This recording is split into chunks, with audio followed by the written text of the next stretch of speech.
is to tell the students that they will succeed. And that is good to say. You will succeed. But success does not fall from the skies. Success must be worked at.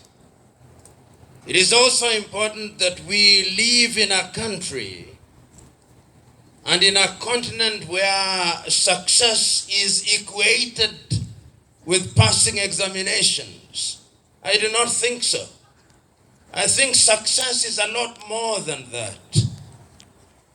I taught for the first time when I was 18 years of age.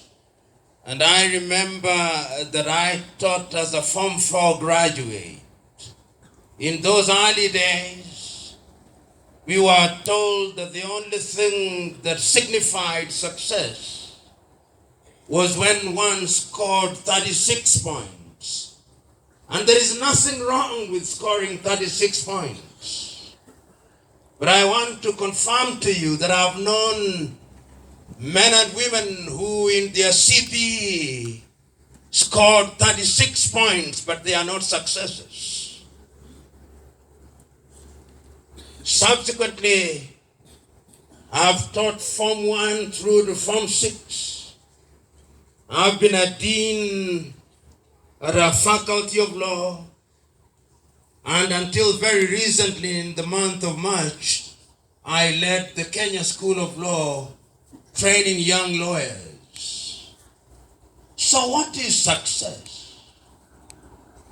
That your parents have congregated here this morning to wish you. That the men of God have asked God to give you success. Is it true that when in the month of January, you are announced as the most successful school in the country, or that you have all scored A's, you will be successful? Perhaps. But is that the truth? Is it also true that because we have prayed for you, you will pass exams? No, not at all. Not necessarily. Because prayer without hard work is mere superstition. And I can tell you that every other school is praying in the country. Every other school is praying and interceding, but there will be those who will fail their exams, the prayers notwithstanding. So what is success? And what must we tell you when we appear here in truth about success? I do not want to dampen your spirits, but I also want to give you what is reality. And the reality is that when we talk about success, we talk about the total quality of the person. There is a book that I commend to you. It was written in 1933 by one of the leading African-American educators, Carter G. Woodson.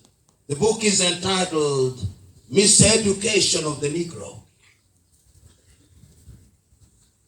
Learning and acquiring knowledge is a good thing.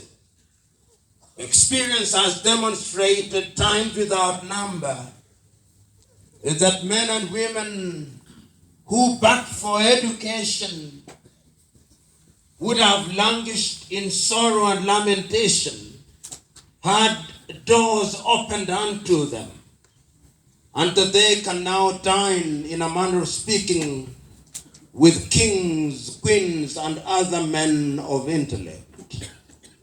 But I want to prepare you beyond the examination, because the examination you will pass. At the risk of sounding arrogant, Paulo Tula will tell you that whenever I'm invited as a guest of honor at a Thanksgiving, success is guaranteed.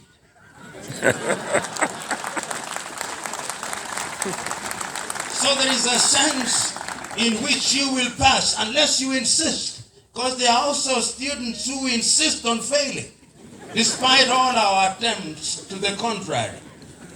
But I hope that there are no such students out of the 265 of you.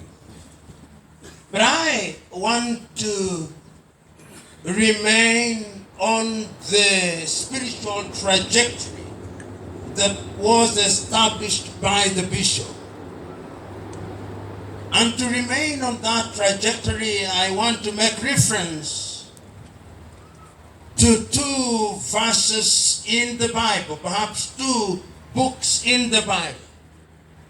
But before I do that, I want to acknowledge that within our ranks there are students who are of the Muslim faith. And I want to remind them that even as we hold what is essentially a Christian Thanksgiving, they must not feel left out, because Christ is to them Isa bin Maryam,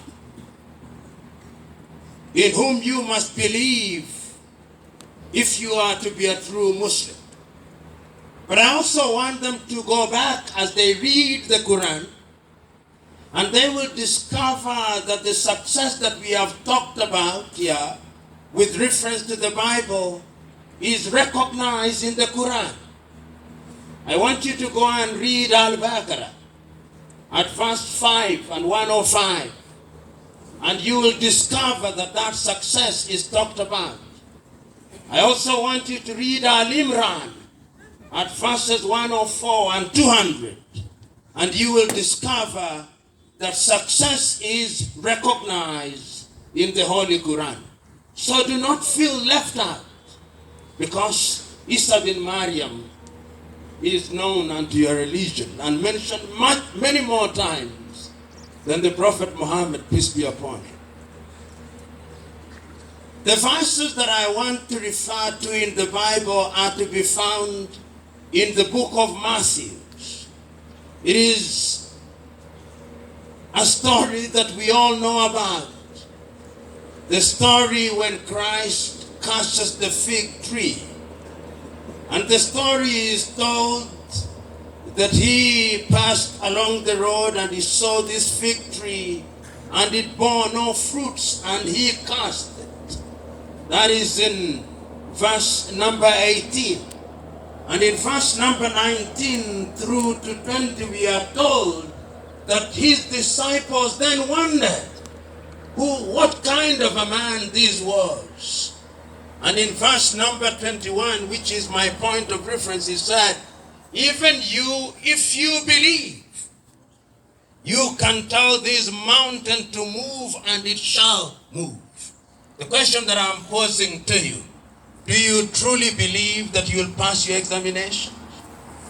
Do you truly believe that you have the intellectual wherewithal to pass your examinations?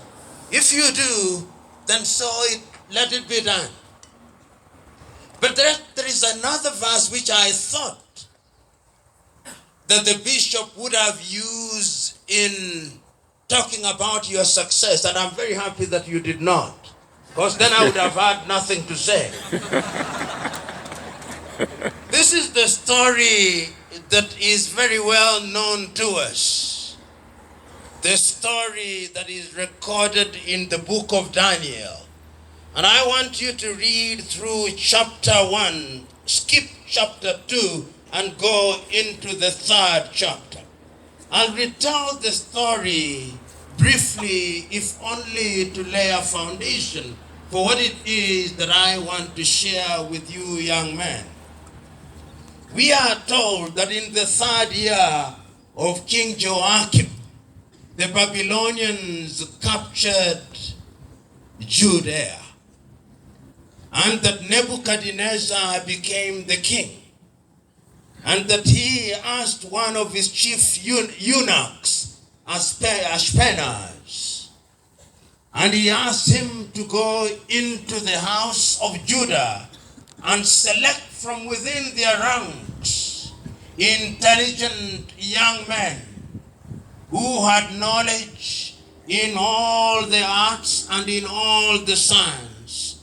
And we are then told that he selected Daniel, that he selected Ananias, that he selected Mishael and selected Azariah, and that they were brought to the king's palace. And when they had been brought to the king's palace, their names were changed to Belshazzar, Shadrach, Meshach, and Abednego. And all of us perhaps know them by those names, Shadrach, Meshach, and Abednego. But then something happened, that there was an instruction given by the king that these students should share the food that was from the king's palace. But Daniel said one thing: I shall not defile my body. He therefore prevailed upon the head of the king's palace, perhaps the butler, that they be allowed to partake of food that had not been sacrificed to the idols. And then we are told reluctantly he agreed upon a promise by Daniel that after 10 days he would look at each one of them and would determine whether they looked frail. But we are told after 10 days they were better than the rest of them. And then the story tells us that after they had stayed at that particular training, which I may call for purposes of drama, the University of Nebuchadnezzar, they were then subjected to a test in the sciences and the arts. And we were told that they were 10 times better than everybody else.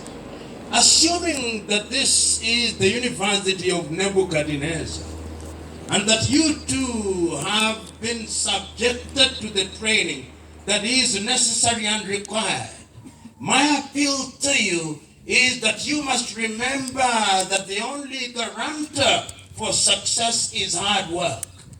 As I said at the very outset, prayers in and of themselves without accompanying hard work will never yield any results. If indeed you look at the Bible, which has been a point of reference, throughout the ages it has always been demonstrated that God uses what we have. And the good bishop will tell you here, God is not in the business of abracadabra. God is in the business of using what we have. It is using the resources that we have. And that is why I have no doubt in my mind that education that you have acquired over the years puts you in a good place. You are in a good institution. But you must remember that education is merely a foundation stone upon which you build your lifestyle. Going forward, the question that you must ask, what is the kind of education that you have had here? Does it prepare you for the real world? And that is what takes me to chapter 3 of the book of Daniel. Because we are told that when Shadrach, Meshach, and Abednego and Daniel had excelled in the manner that they did, then they served in the court of King Nebuchadnezzar.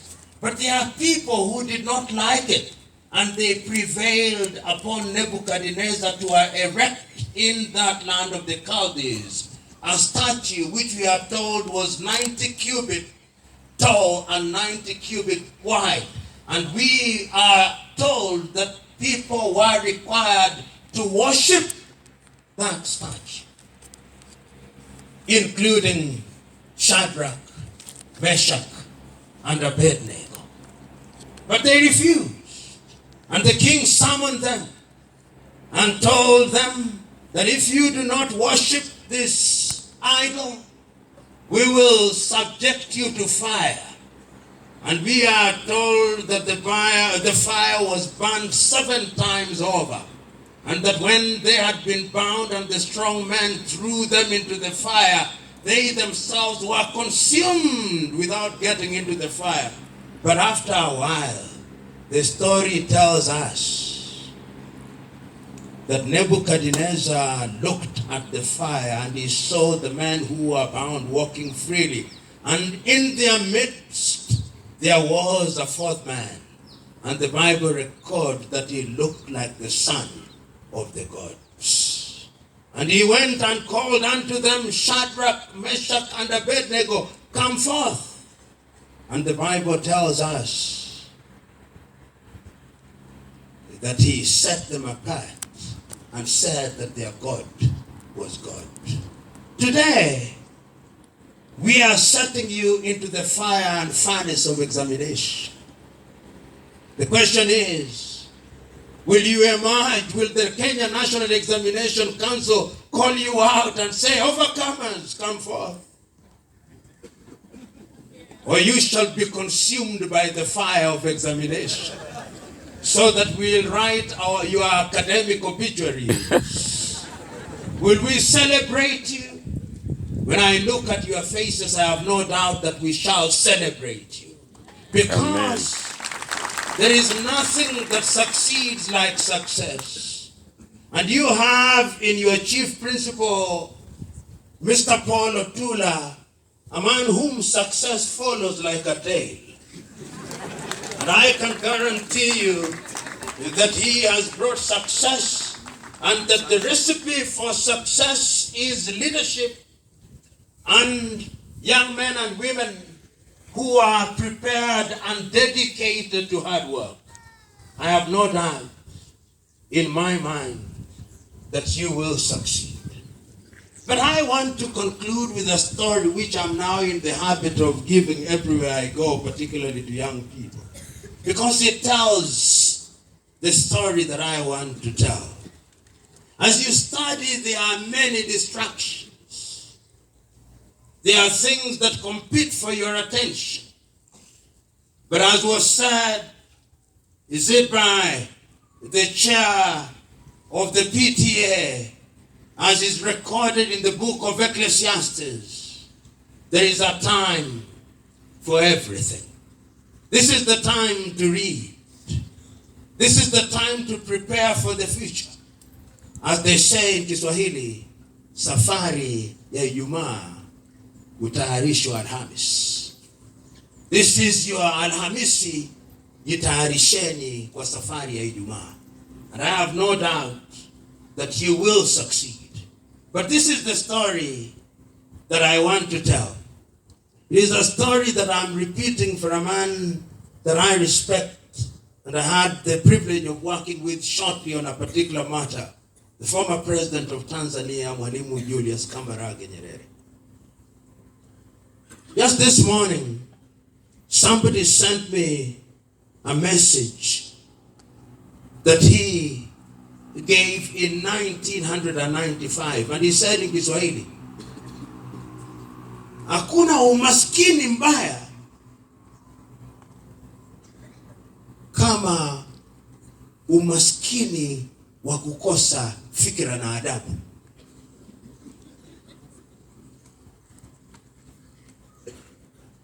And I want to submit to you that beyond passing examinations,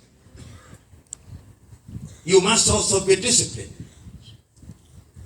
Beyond passing examinations, you must have character.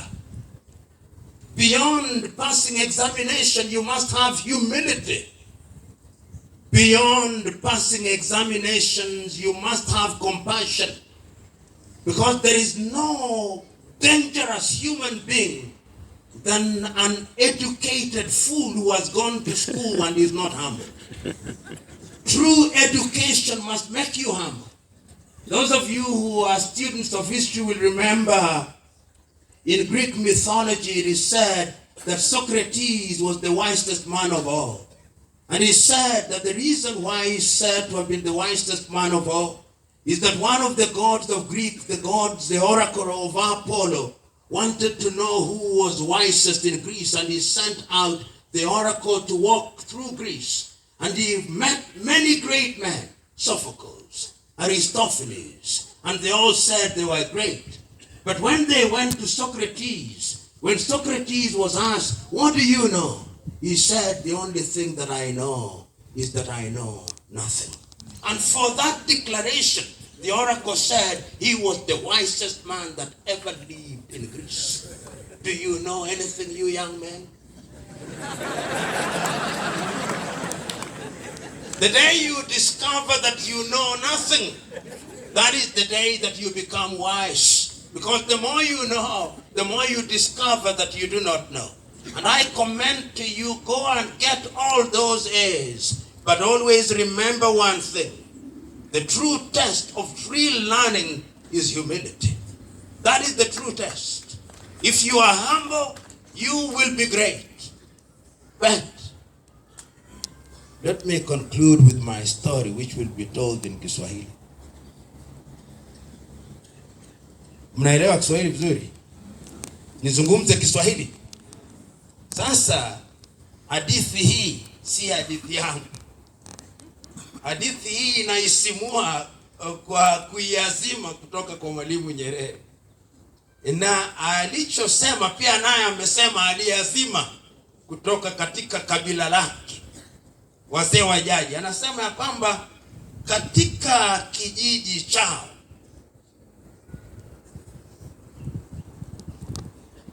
kulikuwa na binti moja, binti mrembo tu. Na huyu binti alikuwa anaishi kilimani, juu kabisa, kilimani kabisa. Na huyu binti alikuwa ni binti aliyekuwa na nyungu ya uwerevu. Ukinywa tu kutoka katika nyungu ile, basi unaerevuka. Lakini ilitakikana ya kwamba utoke chini ya kilima, unakwea kilima kile, ukifika kule juu basi unakunywa kutoka katika kile nyungu. Lakini kulikuwa na amri ambayo ilitolewa, na amri ni hii: kila kijana ambaye alikuwa anamtaka yule binti kule kilimani aliagizwa, na kulikuwa na bibi kizee hapa chini ya kilima, kuna bibi kizee ndio mshauri. Huyu bibi kizee anakuambia kijana, unapokwea kilima hiki kutakuwa na watu ambao wanapiga kelele na mayowe, wanakuambia wewe angalia nyuma, angalia nyuma, lakini usiangalie nyuma, kwa kuwa ukiangalia nyuma unageuka jiwe.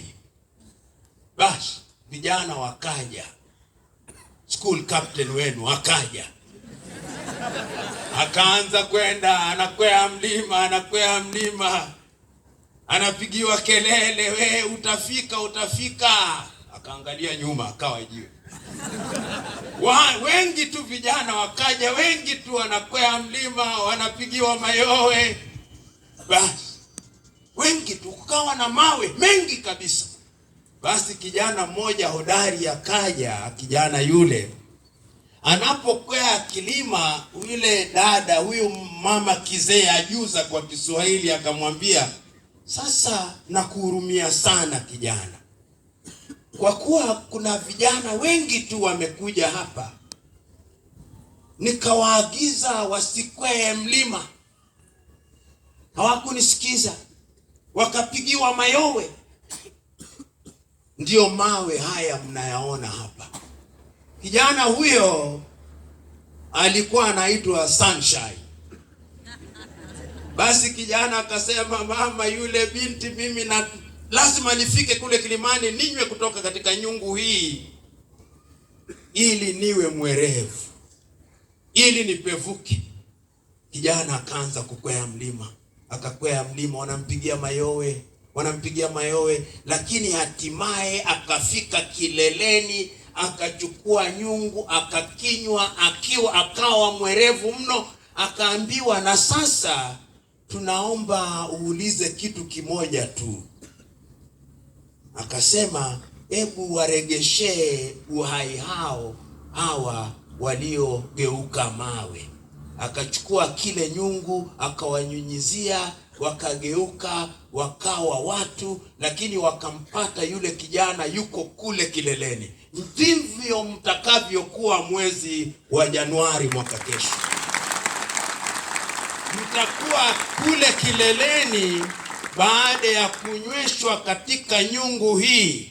Lakini kilichoko ni ya kwamba wakati mnapokwea mlima kutakuwa na mayowe mengi tu. Watu wanawashawishini muangalie na mfanye vitu ambavyo havitawasaidia. Msiangalie nyuma, muhakikisha kwamba kile mnachokitaka mtakipata, kwa kuwa Waswahili wanasemaje, mtaka cha uvunguni sharti ainame, na mgaagaa na upwa ali walimkavu, na akiula usimsonge. Asante.